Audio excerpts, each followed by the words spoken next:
तब जाके आज राजा परीक्षित प्रश्न पूछने लगे कि सुखदेव भगवान, एक प्रश्न है, ये बताइए कि ये जम्बू द्वीप क्या होता है, और ये भी बताइए कि ये संसार कितना बड़ा है। हाँ, ये संसार कितना बड़ा है और कितना स्थान में फैला हुआ है। तब जाके सुखदेव भगवान कहते हैं कि हे राजा परीक्षित, यह ब्रह्मांड बहुत बड़ा है। इस ब्रह्मांड में 9 द्वीप है, जिसमें जम्बू द्वीप आता है।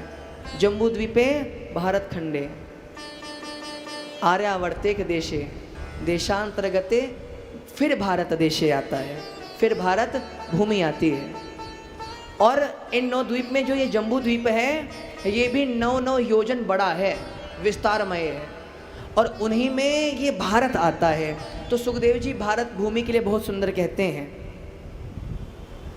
कि जो भारत भूमि है, इनके लिए देवता भी प्रसन्न होकर तरसते हैं कि अगर स्वर्ग भोगने के बाद हम देवताओं के लिए कुछ पुण्य शेष बच जाएं, तो हे भगवान, हमें भारत भूमि में ही जन्म दिलवाइएगा, जिससे हम आपके सुंदर नाम कीर्तन में लगे रहें। देखिए, और कोई देशों में भगवान का नाम कीर्तन नहीं होता, मात्र भगवान का अगर नाम कीर्तन, भागवत कथा इत्यादि अब तो होने लगी हैं, पर अधिक जहाँ होती है, अधिक जहाँ अनुष्ठान होते हैं, भगवान का भजन होता है, वह भारत भूमि है। इसी भारत भूमि के लिए सुखदेव भगवान कहते हैं कि हर किसी को इस भारत भूमि पे जन्म नहीं मिलता, जिसके पूर्व जन्म में बहुत बहुत पुण्य होते हैं, वही व्यक्ति इस भारत भूमि में जन्म लेता है। अब उसी के ऊपर है कि वह भजन करे या पाप करे। अगर भारत भूमि पे जन्म लेने के बाद भी पाप करते हैं लोग, फिर अंधकार में जी रहे हैं, फिर उनका सर्वनाश ही होता है। इसीलिए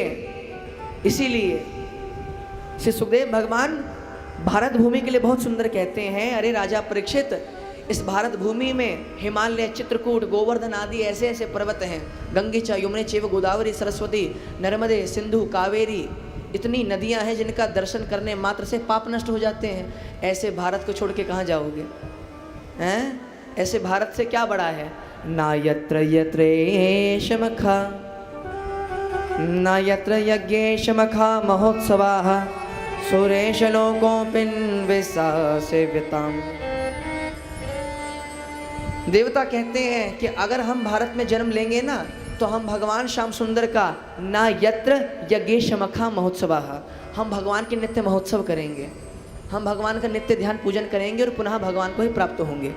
ऐसा देवता तरसते हैं भारत के लिए, ऐसा देवता सोचते हैं, ऐसा देवता कहते हैं कि काश हमारे कुछ पुण्य शेष रह जाएं और हम देवता बनने के बाद भी भारत भूमि पे जन्म लें, जिससे हमें भगवान की भक्ति प्राप्त हो। क्योंकि एकमात्र भारत देश ऐसा है, एकमात्र भारत भूमि ऐसी है जिस पर जन्म लेकर व्यक्ति सबसे पहले राम बोलता है, सबसे पहले कृष्ण बोलता है, सबसे पहले राधा बोलता है, मम्मी पापा नहीं बोलता है, मॉम डैड नहीं बोलता है, हैं?